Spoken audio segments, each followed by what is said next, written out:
Santiago didn't let anyone touch Catalina that night, not even his own doctors. If you hurt her, I'll break your hand, He said flatly, making the elderly man, preparing the bandages, swallow hard and work in silence. Catalina sat on the living room couch of Santiago's penthouse apartment, her body stiff but eyes alert. None of this felt familiar. Not the blood, not the pain, but the way Santiago acted as if she mattered. Even after her wounds were cleaned and neatly bandaged, he didn't move away from her. Santiago sat in front of her, elbows on his knees, head bowed, silent for a long time. Did you expect them to attack me? She asked at last. No. His voice was heavy. I suspected sabotage, maybe threats, but not a direct attack. Not on you. Catalina studied his face. Those dark eyes looked tired. Not from work, but from worry. Who wants me dead? Santiago looked up. Someone from the inside. Someone who knows you're the weak point of this agreement. Good. She said with a crooked smile. They finally realized I'm more than just decoration at your side. She expected Santiago to smile back, but he didn't. Instead, he stared at her, his eyes filled with something she couldn't read. I've never thought of you as just decoration, Catalina. A small crack appeared in the wall around Catalina's heart. She wanted to brush it off with sarcasm, wanted to pull away, but tonight, she nearly died. And this man who was supposed to be just part of a political arrangement had bled for her. Why do you care so much? She whispered. This is just a game, isn't it? Santiago stood walking slowly toward her. Maybe it was, but not anymore. He stopped just a breath away. His warm hand touched her cheek, softly, as if he was afraid of hurting her. Catalina sighed, closing her eyes for a moment. If you keep acting like this, She said quietly. I might forget to pretend. Santiago gave her a faint, sad smile. Maybe that's the most dangerous thing. And for the first time since this agreement began, they weren't pretending. There was only silence, and two hearts starting to question the lines they'd drawn. It had been 3 days since the attack. Catalina was still staying in Santiago's penthouse, officially for her safety. But the longer she stayed, the thinner that excuse became. It felt less like protection and more like proximity. Santiago hadn't mentioned that night again. Not the injury on her shoulder, or the deeper wound, the one that hung between them in silence. But that silence was thick, heavy, like a spark waiting for flame. That night, rain poured hard, drumming against the windows like restless whispers. Catalina stood in the kitchen, wearing a thin shirt and shorts, searching for tea. But what she found was Santiago, drenched in sweat, hair damp, chest rising and falling after a workout. He wore nothing but loose sweatpants, his body tense like his mind. Their eyes met, and this time neither of them looked away. You're not sleeping? Catalina asked softly. Santiago shook his head, gaze unmoving. You aren't either. She shrugged, trying for nonchalance. But the air in the room had shifted. Too quiet, too hot. Santiago stepped closer, slow but certain. Are you still scared? Catalina stared at him. Not scared, just too aware Aware? of you. That was the trigger. In an instant, his arms were around her waist. Their mouths collided, hard, desperate, full of anger that didn't know where to go. Santiago kissed like he had something to prove.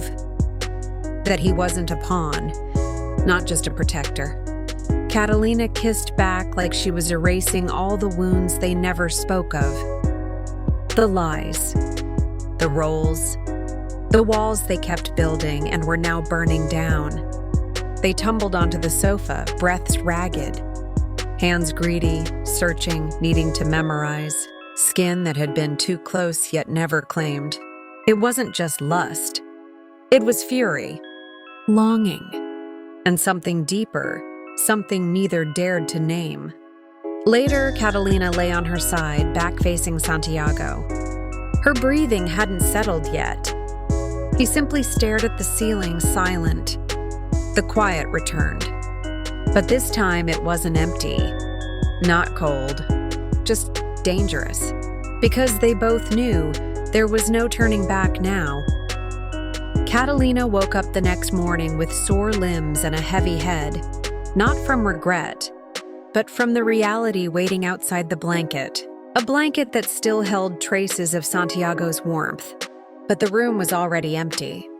She took a deep breath, sat up slowly, and noticed clean clothes neatly placed on the chair. No words, no note, yet everything felt considered. As she stepped out of the room, the aroma of coffee filled the penthouse. And Santiago, sharp in a black suit and a loosely knotted tie, stood by the counter, speaking in a low voice on the phone. If the perimeter isn't secure, find someone new. I'm not playing around with this. He said coldly, ending the call and turning toward her. His eyes instantly scanned Catalina from head to toe. Did you sleep well? Well enough. She walked to the kitchen. You're up early. Santiago stared at her for a long moment before speaking. Starting today, you can't go out alone. I'm increasing security. 1 guard at the door, 2 on the lower floor. Catalina raised an eyebrow. You sound like you want to lock me up. If it keeps you alive, yes. I'm not made of porcelain, Santiago. He stepped closer. No, but to some people, you're the crack in my armor. A brief silence settled between them. Catalina bit her lip, trying to read his unreadable face. And to you? She whispered. What am I? Santiago didn't answer. Instead, he raised his hand and touched Catalina's cheek. Gentle, but heavy with meaning. To me, you're trouble. Catalina gave a crooked smile. But you can't stay away, can you? His eyes narrowed. Stop flirting when I'm being serious. Stop being serious every time I try to breathe. He sighed and pressed a soft kiss to her forehead, slow, without motive. And in that moment, Catalina felt something far more dangerous than last night's kiss. Protection, care, and a love yet unspoken. That afternoon, Catalina insisted on going out to meet an old friend at a cafe, escorted by the 2 bodyguards Santiago had assigned. But when she returned, Santiago was already waiting by the elevator. Arms crossed, jaw tight, eyes dark. I'm sorry, Catalina said before he could speak. Santiago said nothing, but once they stepped inside the penthouse, he shut the door and pulled her into a rough embrace, as if he needed to make sure she was truly still whole. Next time, tell me first, or I'll destroy anyone who touches you. Catalina clutched his jacket tightly. You're starting to sound like a possessive husband. He looked into her eyes. If that's what keeps you alive, I don't care how I sound. And that night, Catalina knew he was no longer pretending. His protection wasn't born of duty, but of a heart that had slowly, and perhaps unknowingly, already chosen. The rain fell gently against the glass window of Santiago's study. Lightning occasionally struck, illuminating the papers on his desk. He never liked quiet nights like this, because that was when betrayal usually hid best. Santiago sat in his study, eyes fixed on the phone in his hand. A message had just arrived from one of his men. Boss, here's what you asked for. Moments later, the burly man entered, handing over a thick folder filled with photographs and confidential recordings. Santiago opened them one by one, his face unreadable. Though inside, the fire of fury began to burn. His hand stopped flipping through the documents when his eyes landed on something that shouldn't be there. The first photo showed Catalina, cloaked in the shadows of the night, meeting with someone clearly, a member of the Rojas family. In her hand, a thick envelope containing important business documents belonging to the De Vega family. The next photo showed Catalina handing over the envelope, her face tense. Santiago frowned and opened the chat files and recorded calls collected by his informant. In those conversations, Catalina's voice was clearly heard, leaking the patrol schedule of the mansion, Santiago's habits, and other confidential information known only to the inner circle of the De Vega family. Santiago was silent, his hand clenched into a fist, cold. He didn't explode, not yet. Santiago de Vega was not an impulsive man, but the rage simmered slowly, pressing against his chest like embers beneath his ribs. That night, Catalina had just changed her clothes when the door to her room swung open, without a knock. Santiago stood at the threshold, his eyes dark, jaw clenched. Did you go to San Lorenzo Park last week? Catalina turned quickly, nervous. What are you talking about? Santiago raised the photo. Catalina's world collapsed. I can explain. Don't say, I can explain like this is nothing. He said quietly, but his tone was enough to chill the entire room. I just... Met with your brother, from the same family that nearly got you killed a week ago. Catalina stood. He doesn't know about that. I was the one who contacted him. I just wanted to know if he was still alive. That's all. You didn't tell anyone. Not even me. Santiago's face tightened.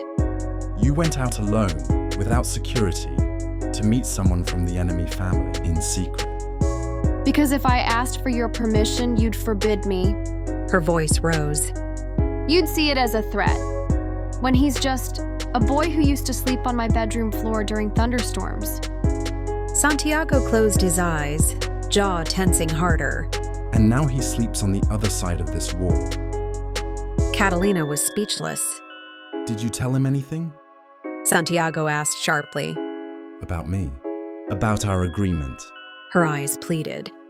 Of course not. I swear. Don't lie! You know what I hate most about the Rojas? He asked quietly, venom in his voice. They hide behind smiles and pretend to care, but stab you the moment you turn your back. Catalina stiffened. What do you mean? He walked closer, throwing several sheets of paper onto the bed. I mean you, still keep in touch with your brother. Behind my back, leaking everything about me. So this is what you've been doing while I pretended to trust you. His voice was flat, but every word cut like a blade. Catalina saw the message transcripts and photographic evidence. Her eyes widened. She took a deep breath, trying to steady herself. Santiago, I was only protecting my family. My brother. I had no choice. He replied coldly. You betrayed me. You betrayed everything we built. I didn't. I just wanted to make sure he was safe. Mateo has nothing to do with... You knew the risk. Santiago cut her off. Every move you make could endanger lives, including mine. Yet you still chose your family, my enemies. Catalina stood, her chest heaving. He's my brother, Santiago. The only family I have left. I wasn't planning anything. I just wanted to know if he was alive. Santiago stepped closer. His face was so near, their breaths could touch. And you think I'm stupid enough to believe that? After everything? Catalina clenched her jaw. I never asked for your trust. But I also don't deserve to be treated like a traitor. I saved your life, Catalina. And I never forgot that. She cried, eyes beginning to well up. But that doesn't give you the right to lock me up like a prisoner. And question my every breath. Santiago stared at her, but this time not with anger, with hurt. Everyone I've ever loved ends up stabbing me in the back, he said quietly. Catalina fell silent. The wound was too deep to answer. This isn't betrayal. she shouted, voice breaking. I gave them what they needed so they wouldn't destroy us first. Santiago let out a cold, bitter laugh. Or maybe you've always been their spy, waiting for the perfect moment to strike. Tears streamed down Catalina's cheeks, but she held herself back. I never meant to hurt you. Then why lie? Santiago looked at her with pure disappointment. I can't even tell when you're being honest anymore, or when you're playing a role. So why should I believe anything you say now? His face was nearly expressionless, as though everything that had happened between them, intimacy, warmth, whispered words, had vanished in an instant. And for the first time in a long time, Santiago left the room. Before his fury turned into something he couldn't take back. That night, Catalina sat alone on a bed that felt colder than usual. She hugged her knees, eyes staring blankly ahead. I just wanted to protect Mateo, she whispered. But in their world, even love could be mistaken for betrayal. Behind her, the bedroom door remained open, but Santiago never walked back in that night.